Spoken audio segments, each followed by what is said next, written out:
How's it going, Sha? It's going all right. How are you doing? I'm good. I'm appreciative of whoever was that came up with Duck Duck Goose. Okay, so I guess we'll start there. Yeah. Why were you playing Duck Duck Goose recently? I was my son asked me, like, what's the purpose of games besides like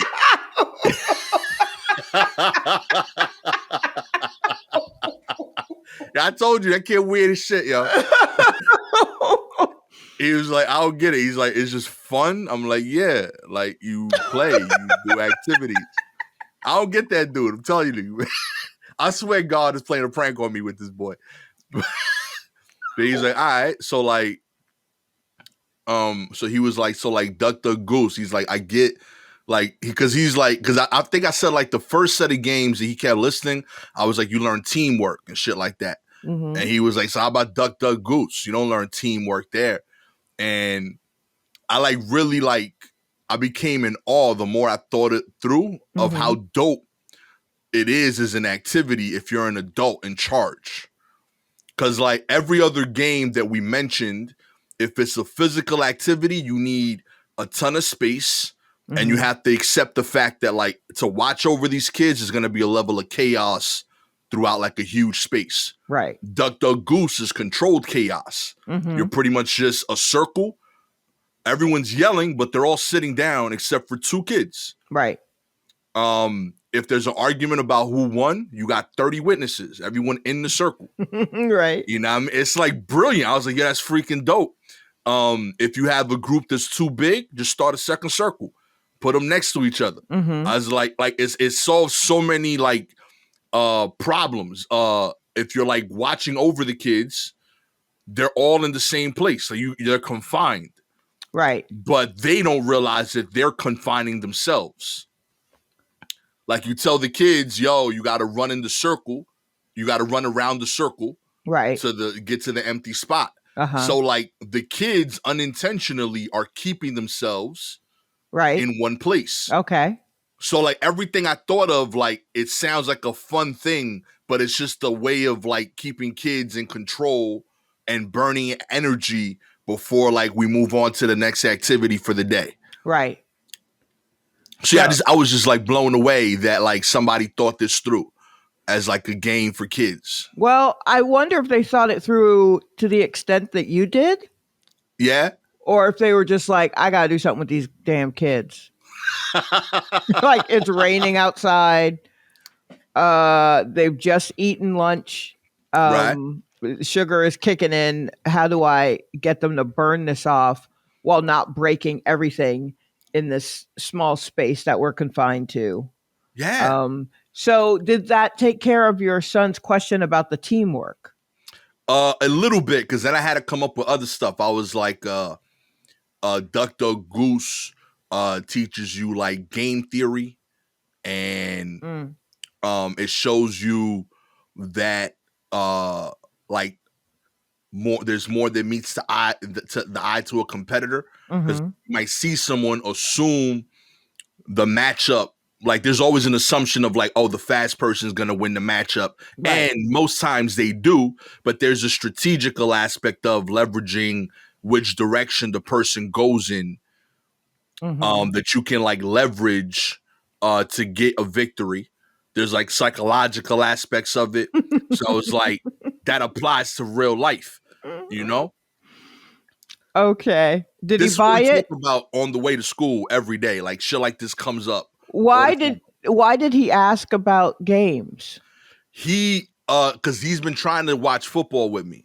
Okay. Like he's never shown any interest in sports. Then the last week he's watched like 4 games with me. Like he's like on his own like will, he sat down and he like showed an interest, and he's trying to break down the logic of it. Up until this point, he's cheered for the Giants, but only because he knows it makes me happy. Like he's never sat and watched a game. Right. He doesn't know how the game works.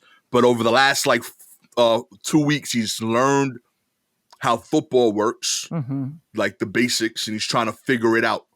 So yeah, I think he's trying to bond With you? with me. Okay. A. And I think he's trying to figure out, because he knows like I played sports in high school and Mm-hmm. growing up. Mm-hmm. So I think he's trying to find like a game that makes sense for him Mm-hmm. that he could play. Because I told him, I was like, yeah, I value that. And growing up, I've told them that I don't care what it is, I do want them to do something competitive in high school. I said they could pick, Right. but I want them to start like I want them to make a choice. Like it could be, table tennis, it could be debate team, Mm-hmm. but I need them to do something after school that has like consequences, like win and loss. Okay. We'll get to that in a second. What had you considered that maybe he was doing it because he's trying to find a friend group? No, not at all. That That's maybe possible. there are people at school that maybe it would make his life, I don't want to say easier, but that maybe there's something to him knowing something about sports that may ease his way through school right now. I'll pick his brain about it. Admittedly, I don't know. He hasn't brought it up, and he's pretty good about like, he's very direct. Like if he's feeling something, he's like, yo, this is why I'm doing it. Right. I know, like, because related to the friend group, he's spent time kind of remembering Pokemon stuff, because apparently like the crew he runs with, they play Pokemon cards, and he used to do that when he was way younger, kind of let it go the last couple years. And like I noticed him like doing refresher courses of like YouTube videos Right. on how the game works. But I could see that being a thing, because I know like gym class is like more competitive. I know this is when kids get into sports. So admittedly, I didn't think of that. I just got into like my whole spiel. He wants to bond with me. I got hyped. I was like, yo, finally. I've been trying to watch football with somebody in this house. Oh, have you tried your daughter? No, she's not as big. My wife is the one that watches the most football with me. Okay. But the kids have not been on board yet. Mm-hmm. But because I always watched baseball with dad growing up, so I was cool with him not digging the other sports. He ain't grow up with them, right? But I had a sport that I watched with him, and it's something we did. So I wanted that. I didn't care which one of them, but we ain't have it. I watch all the sports. Okay. None of them click with the kids, so I was hyped. So now that brings me to the competitive nature thing. Why do you want them to compete? Why do you want their after school or extracurricular thing to have a competitive bend to it? Oh, I think that's how life works. Uh-huh. So I feel like you should. I don't think everything they do after school should be that, but I think one of the things they do after school should be that. I think that if you want to do something really well, you should learn how to do it against other people that are trying to do it well. And I don't think school does that. I think school creates that idea, but you definitely have a portion of people that are in class that are like, I'm here because I have to be, or I'm doing the bare minimum to get through. Whereas usually the impression I got from like high school forward in particular, if you're in like a football team, everybody there wants to play football. So you're playing against people that all want to succeed at this thing. And I think that when you find the thing you love in life, you're competing against all those people, the people that actually actively want to do well at the craft that you chose. Right. So I feel like it's important to understand that. I also think it's the first time you really learn how to lose. And I think most of life is actually losing and redoing. So I want them to like lose on occasion and know what that's like. Know that you'll be okay. Right. Rebuild yourself and try again.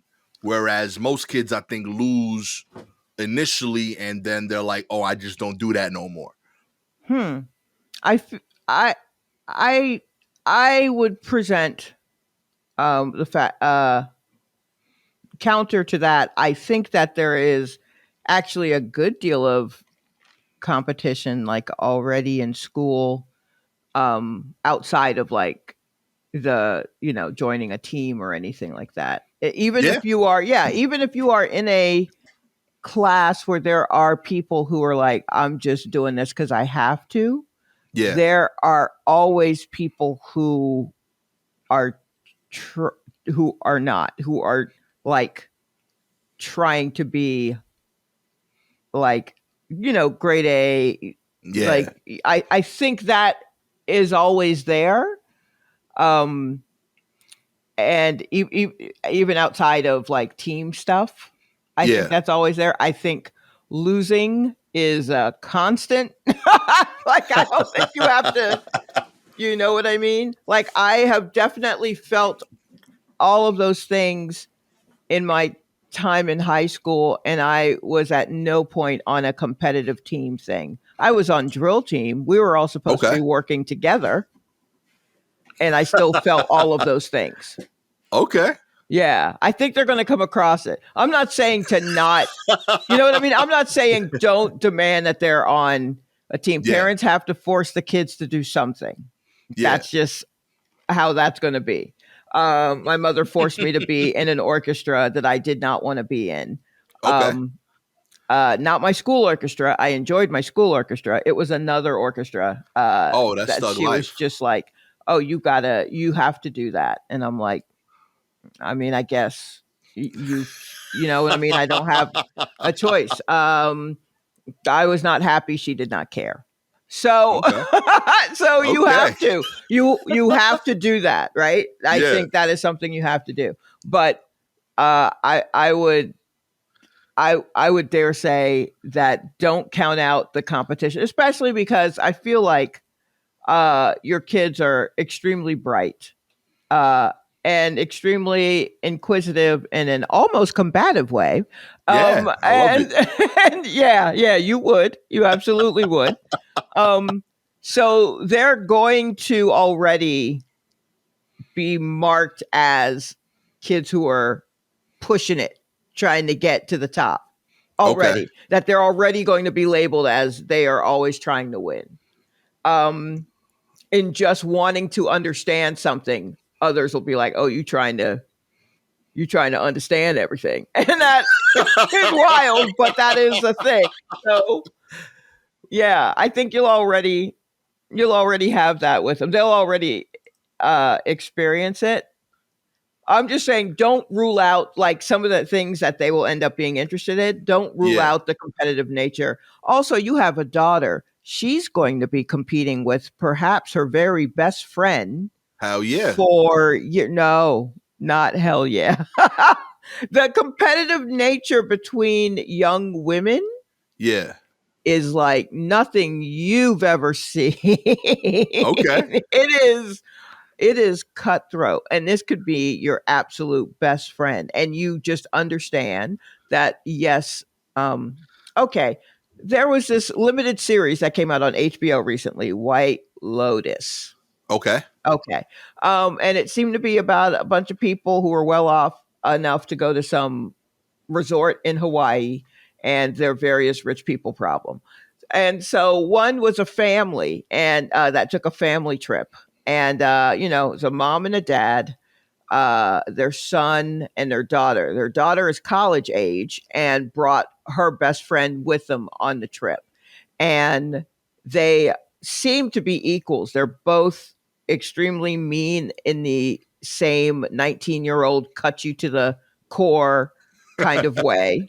Okay. Where everyone who encountered them walk away just like clutching their chests like, oh my God. So that already is what teenage girls can do to the world at large. But then to each other, the one who was the guest on the trip, not the daughter, was talking to a guy who seemed interested, but she had to sneak out because to see him because she knew that if her friend, the daughter, saw that there was a guy interested, that she would jump in and take that dude. And they are best friends. That is what you know about your best friends. That it's a constant competition. And you just know that about each other. And you still try, you know everything about each other. You're close in that teenage girl way. But then you also know the ways that they hate you and the ways that you hate them and how they move and how to try and do. But bruh, there's a reason there are so many movies about teenage girls. Yeah. So you got a friend like that, Sha? Oh, You got a friend that like you came up with, like, yo, y'all was yeah. sparring, buddy. Yo, that's wild. Yeah, a few of them. Not just in high school, like beyond, like in your 20s. Oh, in your 20s, that's the worst because then you're also driving. You're drinking, you're driving, you're going on dates, and you're competing with a girl who's supposed to be your best friend. Okay. And the friendships can happen like summer camp. They can be extremely intense for like 6 months. Right. You know, like competition is wild. All I'm saying is your kids are going to feel it. whether or not they're playing basketball. So, and I know that's a thing that you want to encourage in them, but I also want you to just like keep an eye on like where it might be happening where you're not expecting to see it. Cause like my son got that in him. He just doesn't apply it in sports. Right. So like he has he can't comprehend that, like, for example, you and I do a podcast together, or that I teach storytelling. Like that boggles his mind. He's like, you're supposed to be destroying people. Like when I play like Dave Chappelle, he gets angry. Why? Because he's like, you're supposed to be trying to get better than him. Why you giving him streams? Oh, because you have to study what people you've got to study the person you're trying to destroy, right? Oh, that's my argument. Yeah. But he's anti, and he don't like collabing. Like he's like he doesn't like that I do shows with other comics. Okay. He's anti all that. Okay, you gotta put him in a game then. yeah, he definitely. Yeah, you're gonna have to put him in something. He's gonna have to figure that out. It. Yeah, I want him to channel it. Like, yo, go out there. But he still needs to figure out how to do it with others, or else. Yeah, you can't just be out here like only me, because that's dangerous. Pretty cool though. Yeah, I mean that's good. That's good. I mean, like I feel like he could be like this sports where I could leverage that. Like you can play golf by yourself. You know what I mean? Yeah, but you still gotta have a caddy. You still gotta have someone with you. It's not it's not all lone wolf shit. Right? Okay. That is funny about the game thing though. Like what's the point of games? Yo, like that's how he started today. That was the first question out of his mouth. So funny. Like that was in him, and it was irking him. He's like, I don't get the purpose of this stuff sometimes. And I mean, part of me as a I splash in the waters of anti-social. No, really? Oh yeah. Absolutely. So I get it. I definitely, have been like, I mean, why do I have to know those people? As a child, I've definitely said that and had my dad go, oh Lord. So I understand, young prince. I get it. But at some point you'll come across somebody who you like. There we go.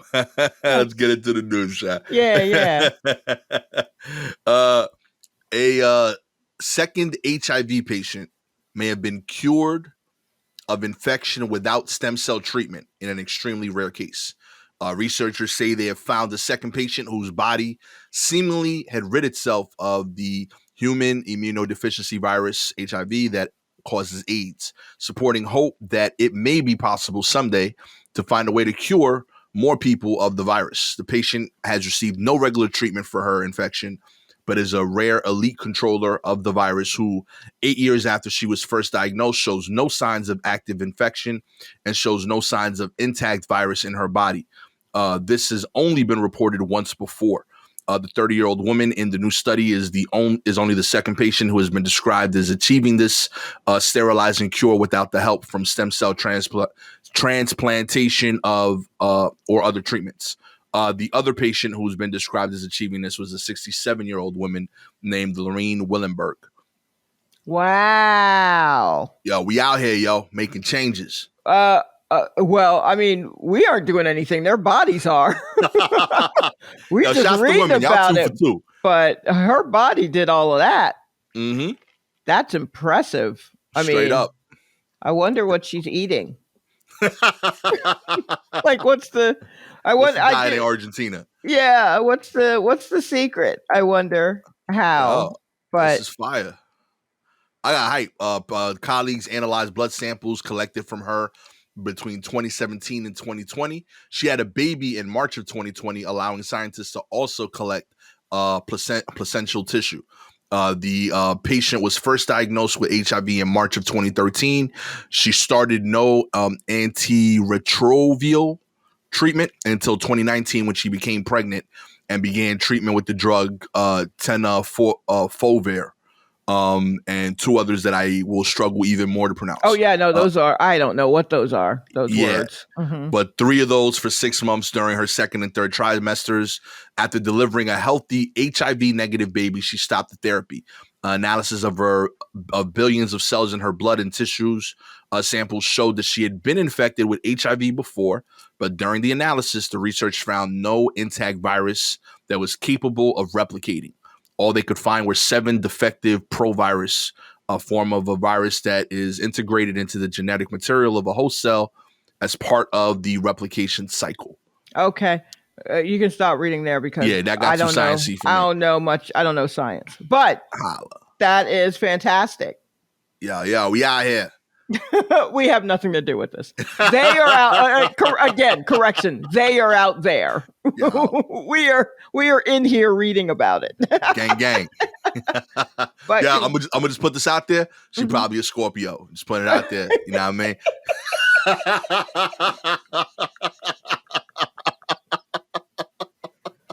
I believe, yeah.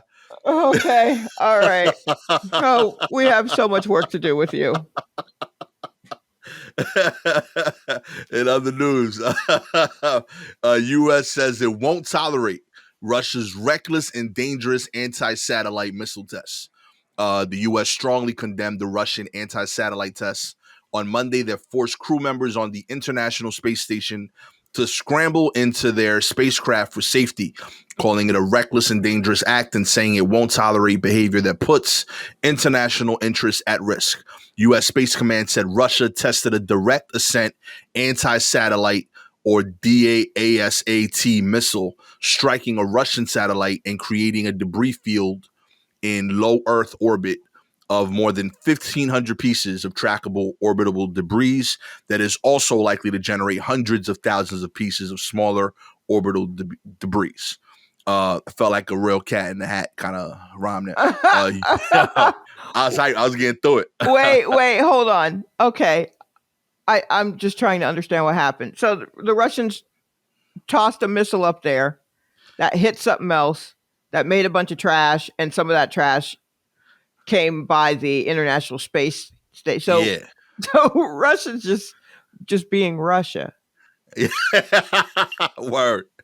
Okay. Yeah, like, because when I'm reading this, right?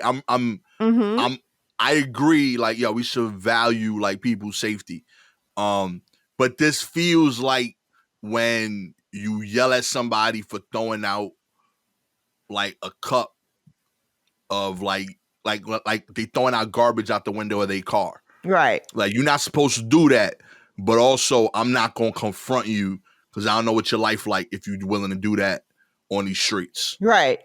You know, like, space is like the streets. You know what I mean? Nobody own that shit. It's just out there, B. Okay. You know I mean? I'm with you. Yes. Nobody owns that. Yep. Nobody owns that shit. It's just out there. So you're right. We shouldn't do that.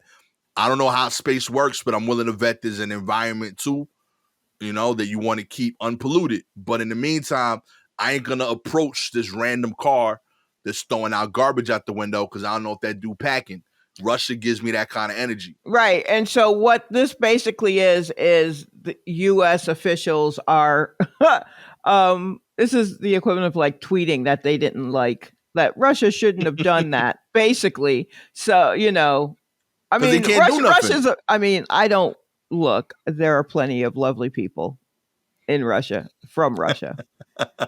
But I feel like the people in charge of like the space stuff, and government stuff, a little thuggy. So I'm pro-Russians. They got me through freshman year calculus. Okay, so you know a couple of Russians that did I this for you. definitely, yeah. Yeah, okay. It might be these Russians actually. So I don't mean to speak out of turn, but I am a dumb American, and so I will say about Russia, yeah, of course they sent a missile up that fucking buzzed the International Space Station. You know what I mean? It just made mess. Yeah, of course. They're It sounds like just that was their stomping goal. through.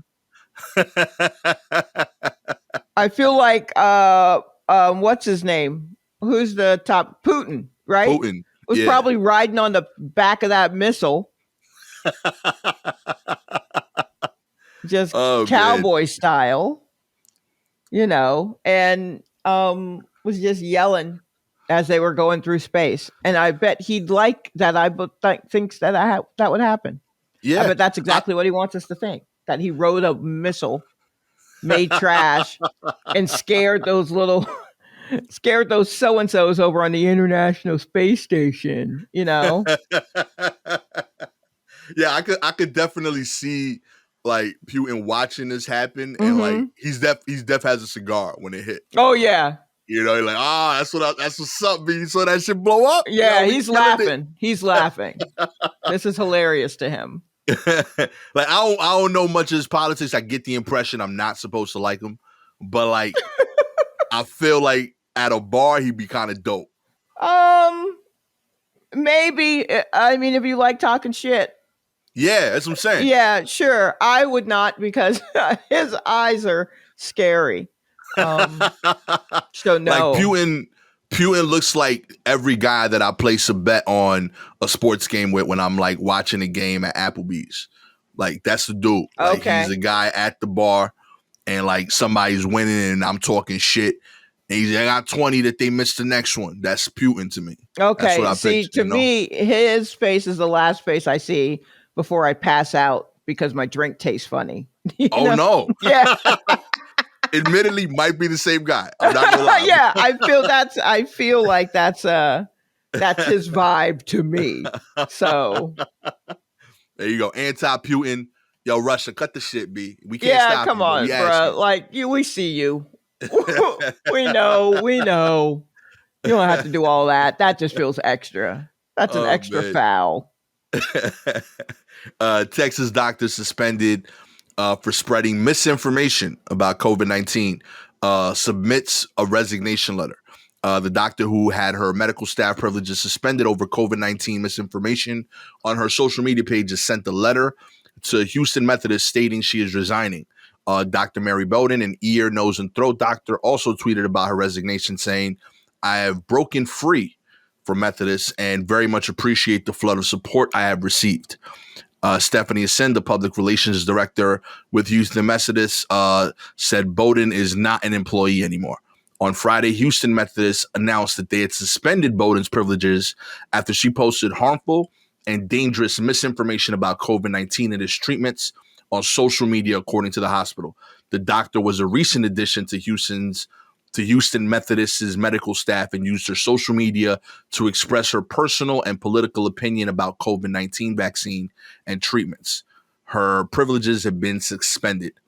Bowden's attorney, Stephen Midby, said the doctor has treated more than 2,000 patients with COVID-19 at her private practice and that none of them have ended up in the hospital.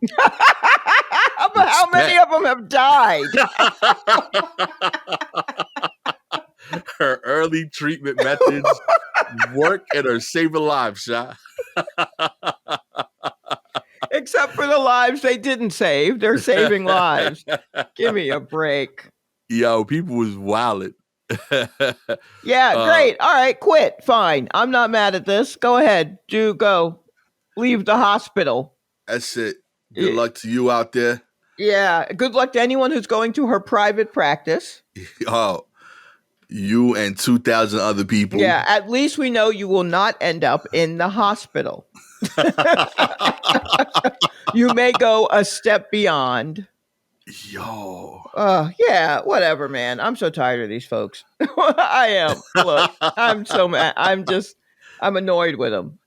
Take a stand. Like you put out this misinformation And the hospital's like, hey, man, we can't do that. We got to suspend you. And you're like, you can't fire me. I quit. Then bitch, quit. I don't care. Then fine. Whatever.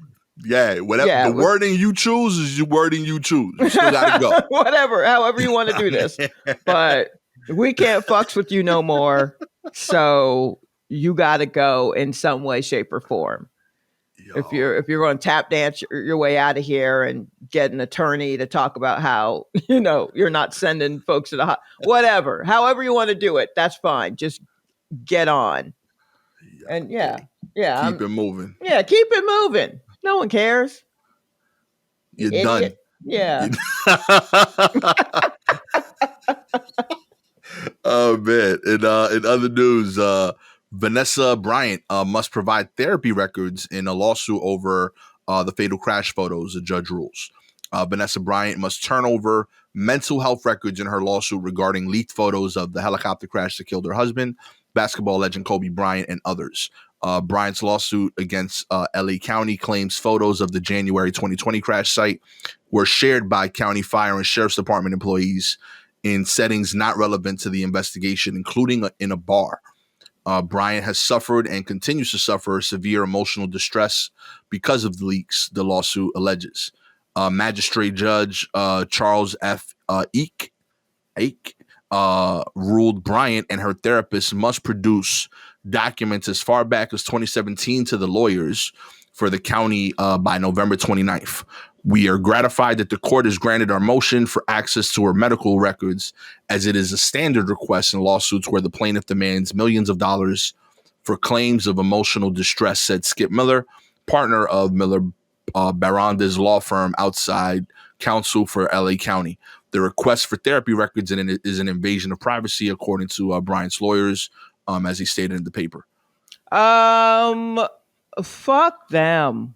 Word up. Like, are you serious? You don't think you need proof that it might be troubling to Kobe Bryant's widow that your local yokels were in a bar bragging and showing pictures of the crash scene? Fuck you. Yo. Everybody's tripping. I don't have time for it. I tell you what, I don't have time for your tripping. Y'all is tripping and you're tripping and you're doing all this. Yeah, no, that's absolutely. We got to see proof that you were that might be troublesome to you. Really? Put yourself in her shoes. Switch the story around. Oh, now you got somebody posting pictures of someone that you love, their tragic crash, somebody posting that shit on TikTok. And you were like, well, I don't believe them. Let me see what they said to their doctor. Fuck you. Fuck you. And you got to see 3 years back? Yeah. Like, you got to go 3 years before, like, you just what? Being nosy. Yeah. Like, yeah, that has nothing to do with y'all. Y'all quit. Y'all quit fucking with Vanessa. Vanessa know what she's doing. Y'all quit fucking with her. You remember when she was about to leave him? Mm-hmm. And she waited. Got that shit right. She waited years. Mm-hmm. And filed right when it would be beneficial to her, where she would get half. She low-key a genius, yo. Yeah, don't fuck with Vanessa. Don't fuck with Vanessa Bryant, y'all. Real talk. She's you know why it. I know not to fuck with Vanessa? Real talk. Because like so many people, every Kobe story I hear from other athletes is them saying that like, yo, I'm at the peak of my profession. I've worked my whole life. And Kobe is the only guy to make me feel mentally inferior. And the only person that he viewed as an equal was Vanessa Bryant. And actually, he probably thought of himself to some point as a little lesser, actually. You know what I'm saying? Like, that's why, like, think about it. Like, every athlete that's like the top of their craft, they like, yo, Kobe different. And Kobe's like, nah, Vanessa different. I'll show you different. Y'all lucky she ain't 6'5". Right? We're over for y'all. Yeah. Yeah, absolutely. Major museum cast fresh doubt over the authenticity of a $450 million Salvator Mundi. The Salvator Mundi, which sold for $450 million at Christie's auction house, was fully authenticated. Leonardo da Vinci has been downgraded by curators at the Prado National Museum in Madrid, Spain. It was bought in November 2017 by Saudi culture minister Prince Badir bin Abdullah, apparently for the Lavore Abu Dhabi. What? What? None of that makes sense to me. Hold on. Oh, it's been downgraded. Got it. Okay. Yeah. I thought I was correct. I like, did I mispronounce? I was in the zone. I'm like, I'm in the pocket. Yeah, you were near the pocket, but I for some reason my brain just did a thing and it just but now I'm back. This painting that sold for 450 million was downgraded by curators. They initially called it an authentic Da Vinci. But after looking it over, they're like kind of referring to it more as like a work done by the people that worked with him. Oh, so like his sidekick. Yeah, like the crew, like yo, like my man. Yeah, I'm gonna let the crew to have this one. Yeah, I'm gonna set up a canvas. I'm gonna let the crew. I'm gonna let my boys do one right quick. I've been paying too much. I'm gonna let y'all handle this. Yeah, I mean? Y'all got this right. Like, y'all watch me enough to know what to do, right? You know what I mean? Memphis Bleak gets to paint sometimes too. Yeah, that's true. Come on. Let my man rock. Chris and Neef is out here handling these Mona Lisas. Why not? Freeway. Here's a brush. Do what you got to do.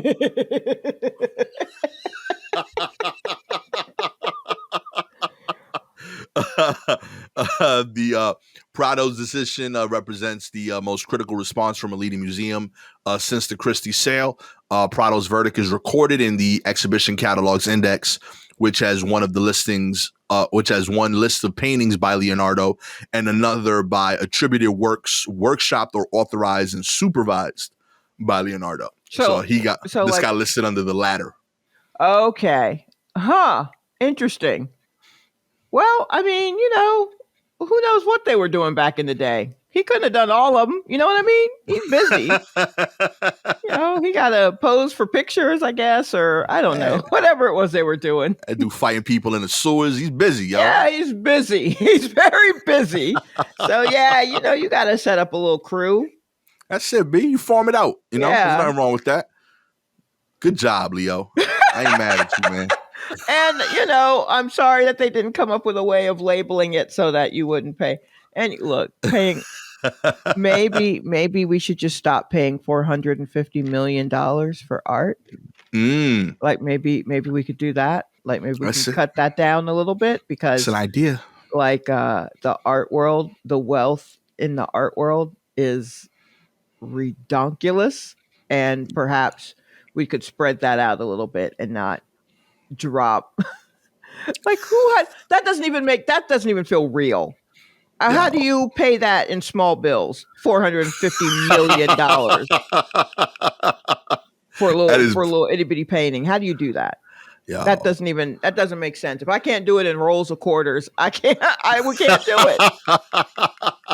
Yeah, I think I'm playing. I'm every like week or so. Mm-hmm. Once a week, I get this idea of like starting a fake like painter persona and like not telling anybody for like 20 years and just revealing it's me one day years later. But I'm gonna just like do like shitty art on purpose and like start selling NFTs, Oh yeah, don't do that. I think it's gonna be crazy. I think I mean I would say that's a wild idea, except I guarantee you there are at least 2 million people doing that right now. Right now. I'm convinced like Jay-Z's painting shit every now and then just to fuck with people. And you know what? Tell nobody it's him. I absolutely can see him in like a dungeon, just like 2 basements below whatever their house looks like, right? And he goes down there. He's just like, I need some me time. And he goes down there and he puts on a smock that they got from Michael's.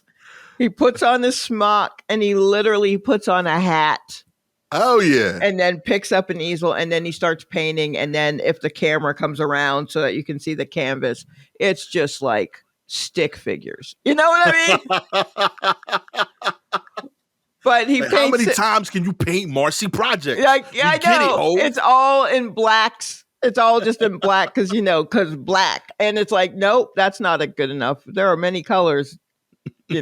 Sean. You could use many colors, but it makes him feel good.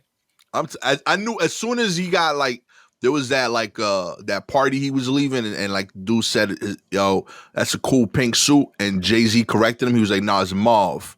I was like, oh, this dude he knows his colors.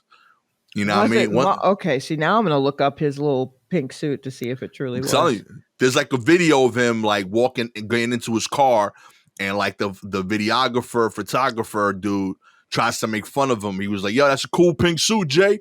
And he's like, it's mauve. Okay, you know what's what I mean? very funny is I just typed in the search bar Jay-Z pink suit, and the next one to come up was Jay-Z pink suit mauve. Okay. All right, let's see. Okay. I mean, I guess that is a little. Yeah, there's enough purpley in it for it to be. I always say mauvre, but that's because I'm being extra. That's funny. Okay, that's it's a like painting ass dude right there. Yeah. I'm just look. I am going to think about Jay-Z painting in a basement, and it's literally no better than like what I would draw with like pencils and you know what I mean? Just like straight up stick figure, just a little triangle for a dress. Yeah. That's pigtails. Like that's what I wanted to be. I wanted to be the most simplistic.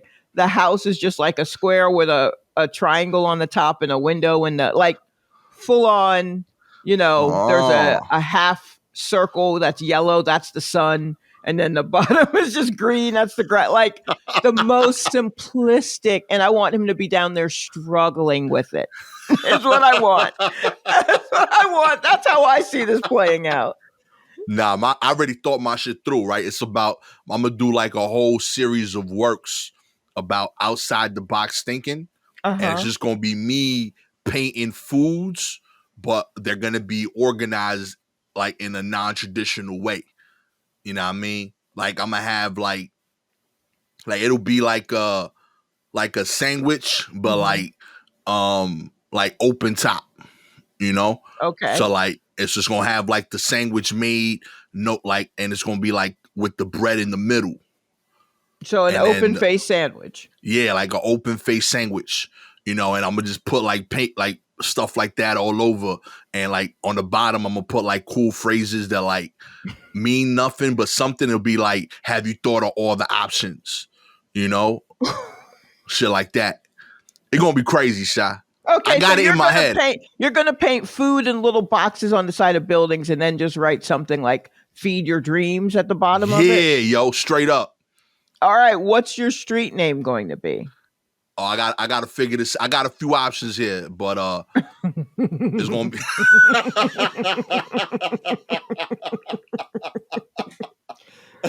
Okay. All right. So, all right. Let me know what you think. Okay, I got Sausalito Chef. Okay. That shit crazy. You know what I mean? It's got a little bit of the boar's head. I thought of putting Sausalito the Chef as a little tip to the cap to Raekwon. You know what I mean? Right. Then I thought of doing La, because I want to sound fancy and foreign. Sausalito La Chef. Okay. It's a lot of Sausalito options. Okay. Okay. All right. I also thought of going by Malta. Like okay, yeah. I think that works, and I could do a little accent for fanciness. Sure. Be kind of cool, right? Like Malta, you see a little accent, and then little by little, I could break it down so that my symbol is just the A with the accent. That's crazy, Sha. Okay. Come on. All right. People will know, like, oh, the little A with the accent, that's Malta. It'll be like my little trademark when I ain't got time to finish the drawing because the cops are coming. Right. I just put the A with the accent, keep it moving. Malta was here. Right. You feeling one of these? I mean, on the actual Malta, is there an A with an accent? Yeah. Okay. I worry a little bit about copyright issues. Oh, no. Like in the spelling of the word. There's an accent, but not like the different companies. They're like Malta India, Malta Goya. So I don't got one. I'm not biting one of them. Okay. I'm just going by like Malta is like the equivalent of saying like soda. Gotcha. All right. So I lean towards Malta because it is short and sweet, easy to say. Okay, done deal. Sausalito the chef or Sausalito chef or La Chef is too much. It's too much. Okay, I can see that. It needs to be snappy because again, I don't know if you're going to be working with stencils, but you need people to be able to say it quick. You know, you're right. Like Banksy, 2 syllables, no more than 2 syllables. Malta is good. Sausalito is double that. It's too much time. Yes, you're By right. the time you get to the Lido, the cops have caught you. So I lean towards Malta. Okay. Yeah. See, this is why you workshop these ideas, Sha. Yeah, You know absolutely. what I mean? Tell your son this is why he needs friends. We'll do. To workshop these ideas so he's not out there by himself floundering. Getting caught because he wrote some long ass name underneath his open faced sandwich. Won't be me. Yeah. Right? Nope. You got to be light on your feet with this. If this is what you're going to do, you got to be light on your feet in every way. And the other thing I thought of, like, when if I ever got caught and I wanted to like mix it up, I could do like con leche, because like people do mata con leche, right? So like that could be like the rebirth, you know. When I come back out in the streets, I'm gonna just sign everything as con leche. Don't confuse. You're confusing your brand. It's too much. Just come back out as Malta. There are no remixes of Banksy. We just know. Oh, okay. That's a Banksy. There's no Banksy like Crystal Banksy or Diet Banksy or Banksy Zero. You know what I mean? There's none of that. Like painters don't like do like Kanye or Diddy. Like they don't change their name. Nah, I mean, like Banksy ain't gonna come out here and be like, "Yo, I'm just Ski now." No. Okay. No. I don't think so.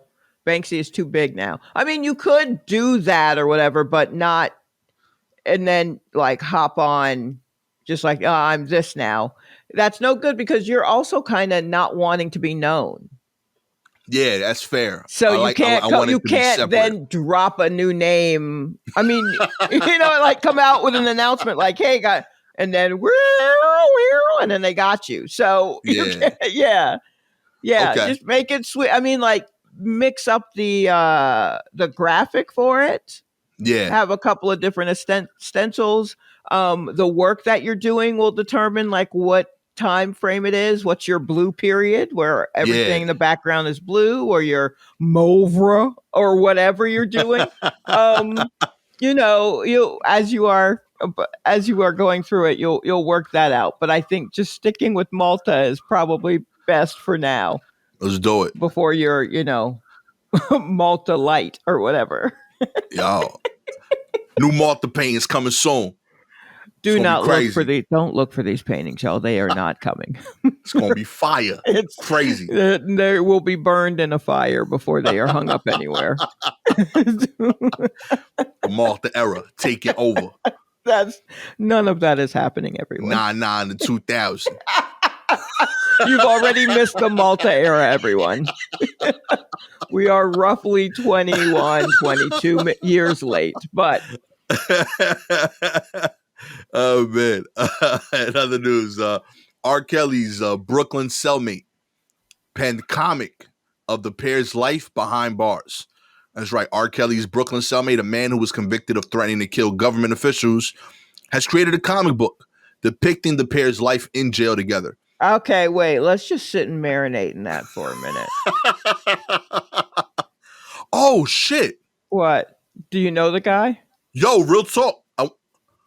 Yo, that'd be wild if it's the same person. I'm tripping right now. Brendan Hunt. It could be the same guy. Threatened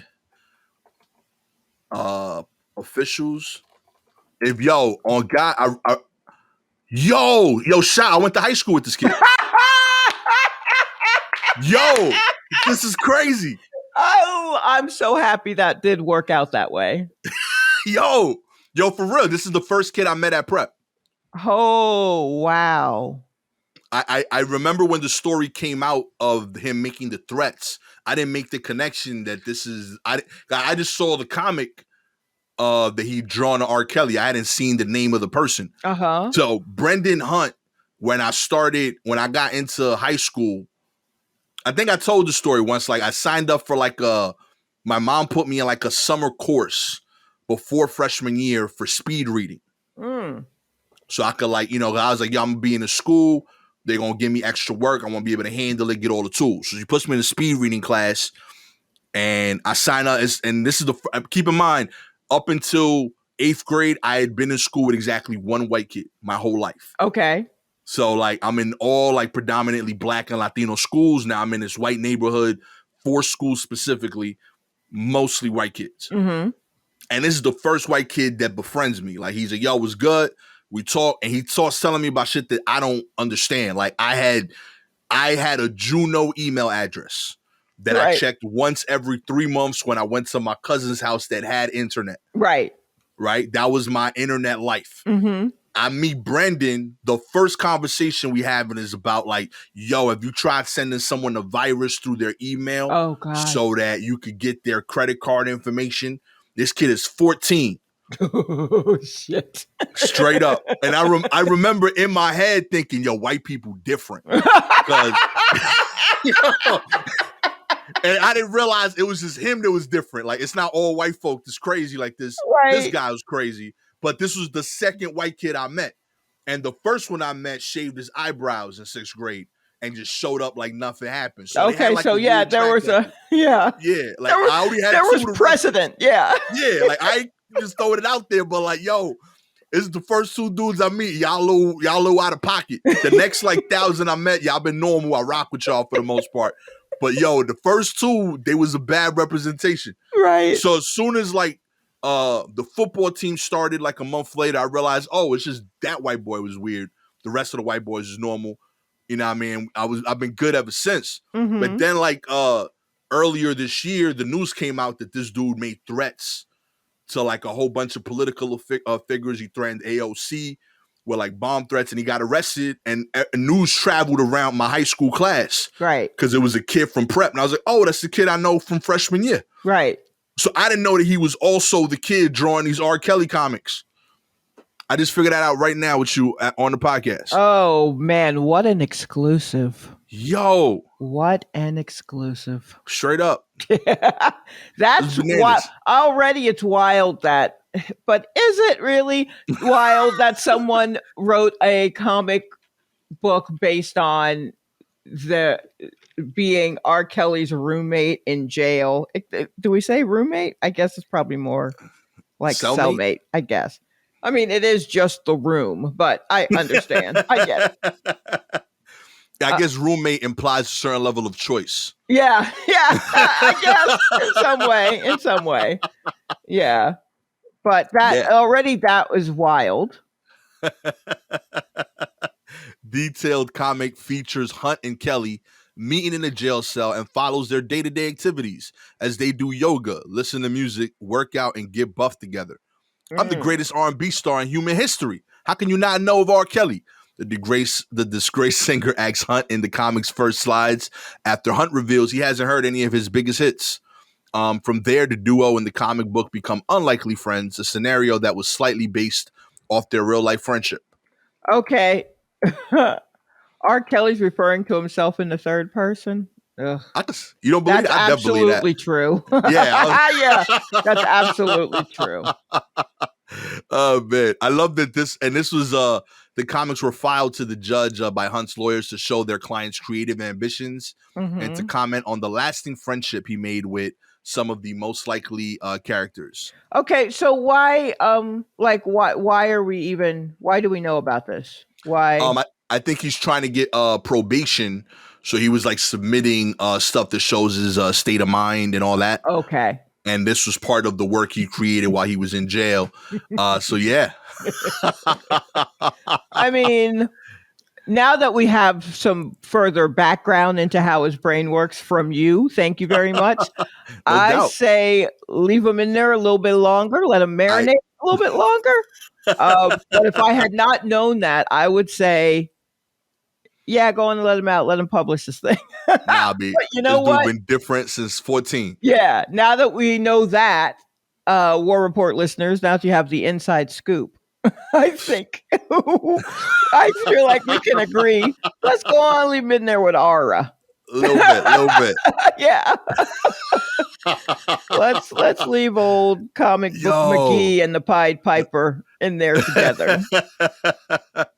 Oh man, go figure. Look at that. That's so funny. Yo, that like legit blew my mind right now. Yeah, we heard your mind cracking. We literally, when you play this back, listen closely and you can hear parts of his skull separating. Gastor's brain going, what, over and over. Definitely. Yo, this article got submitted to me by my homeboy Bishop, who also went to school with us. And I don't think he realizes that we know it was. Yeah, he just sent me the article. He's like, yo, this R. Kelly shit kind of funny, right? And that like, I just looked at the comic. I was like, yeah, that's kind of dope. And I kept it moving, Shy, until today. Like, I was like, oh, all right, I'll talk about that on the show. I put it on the list, kept it moving. Yo, Brendan Hunt, man, look at that. This is why you got to keep in touch with people on Facebook. You know what? Maybe not. I feel like discovering it through an article on Complex might be the best way. I think might be the best way. Oh man! Finally, the rock band brass against frontwoman pees on fans' face during a live concert. Wait, hold on. Please stop. Just a second. I just want to hold on. I'm just loading this up because okay. What's the name of the band? The band is named Brass Against. Yeah, Brass Against. And the front woman peed on a fan's face during a live concert. And the fellow seemed to be into it. Yeah, for sure. Oh, did you see the videos of this when it was trending? Did see the beginnings of it. I didn't realize I didn't exactly know what was going on because I was just like, okay. And then I think I just closed my full laptop and threw it out the window. Like, I don't have time for this. I can't handle it. The last time I reacted the same way to this video was Two Girls, One Cup. Oh. Where like very, very quickly I knew I don't want to see this. Right. And then I tried scrolling away. And it just kept popping up. Then, yeah, like the video kept traveling.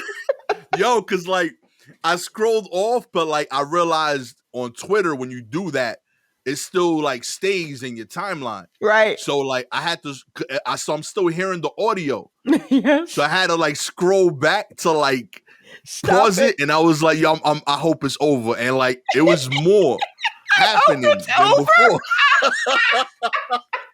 Cause like, how long can you pee? Yo, she was peeing a lot, yo.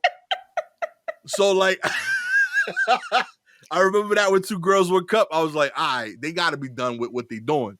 And I scrolled back. No, they were still doing it. It just they escalated. Were still doing it.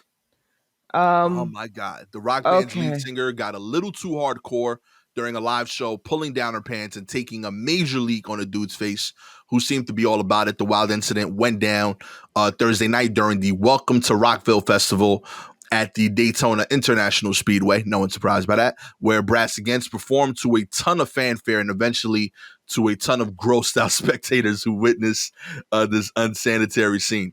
The front woman, Sophia Urista, was rocking out during her set. Her last name is Urista. Oh, that's perfect. Oh, Lord. Man.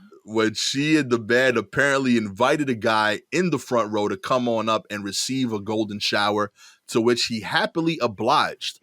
Unclear exactly if he knew what he was in for. She said golden shower. Yeah, I think that's a hit, brother. Oh, man. But he seemed more than willing to lie down on stage with a can mounted on his forehead and let Urista do her thing. That thing, as it turned out, was to whiz all over his head and body, and it was captured in graphic detail from folks who were no more than 15 to 20 feet away. She unbuttoned her pants, pulled down her panties, and then got in a squat position and hovered. She let it rip for a good 10 seconds or so. The downpour of urine absolutely buried the man's face, and he even spit some out, which came shooting up looking like a spray of water. Right, I love TMZ. Enough. We got it. She peed a lot on this motherfucker's face. And there is video. And if you want to see it, prepare yourself, because she's wearing pants. So she also has to squat in a way. It's ridiculous. It's wild. I mean, I'm not trying to yuck your yum. So if you are into water sports, 5, 6. What are you I'm sorry. I'm counting because TMZ is amazing, right? There's 7 paragraphs in this article. 5 of them. There's 7 paragraphs in this article, Shop. 5 of them are describing the stream of pee, not the incident. Not even the incident itself for like what happened before and after. You need to really understand how bad this pee situation was. Let me give it. Okay. TMZ is different. Wait, did you read the apology? No, I didn't even get to that. I was just like blown away by pee descriptions. Okay, I'm going to read the apology. Brass Against has since apologized for the stunt on behalf of Eurista too, it seems, taking to Twitter to write, quote, "We had a great time last night at Welcome to Rockville. Sophia got carried away. That's not something the rest of us expected, and it's not something you'll see again at our shows. Thanks again for bringing it last night, Daytona." End quote. Yo, respect. Yo, I go front. I'm kind of a fan right now. Brass Against. The audacity right there. Yo. Our bad. We didn't know that bitch was going to do that. But it was fun, right? You won't see it again. Thanks, Daytona. Yo, how they made like a freaking attack sound like an exclusive. Like, yo, nobody else gonna see this. It was just a one of one for y'all. Yeah. Now, I mean, we can't do it again, but enjoy that. You know what I mean? That's between me and y'all. Now, I mean, I guess part of me wants to look up Brass Against and see if their music is worth it. But they were covering a Rage Against the Machine song. Yeah. So, I mean, I almost understand how it happened. You know, like when people get into those Rage Against the Machine songs, it taps into a very primal urge. This one though, that's the urge? Well, it depends on what your primal urge is. Yo. This still isn't even my favorite peeing on the stage moment. What's your favorite peeing on the stage? If anyone could have a favorite peeing on the stage moment, I don't think it's wise to have one, but I do, and it was, everyone say it with me, Fergie. Fergie performing with the Black Eyed Peas peed herself while on stage, and it was clear that that's what was happening. She had on pants, but the wetness was such that it was like, okay, bitch, you peed on yourself. And then, like the next day or 2 days after, said it was sweat. We not believing you. Yeah, no, you need more people. No, that's not how sweat goes. I mean, look, people sweat in different ways, but people pee fairly universally the same way. Oh, that's awesome. Oh, man. There's a photo of that, too, if you want to look that up. I don't think that Fergie has enough sway to have that scrubbed off of the internet. So, nah, I've seen already 30 of them right now. Yeah, it's definitely a thing. Oh, man. Oh, man. It happens there. Uh-huh. Oh, my goodness. you... Nope, I don't even want to hear where you're going to go with this.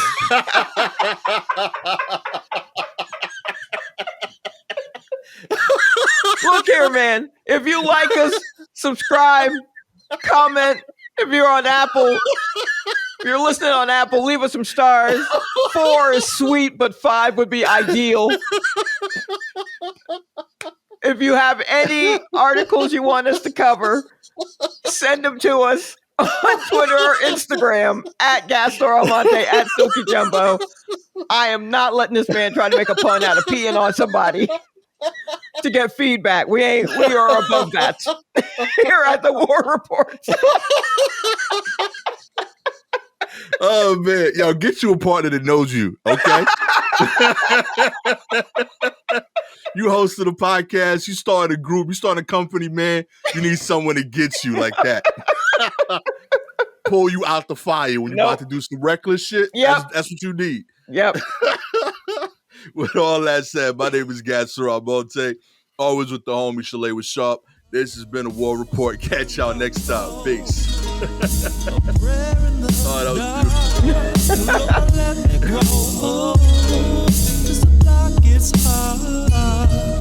beautiful.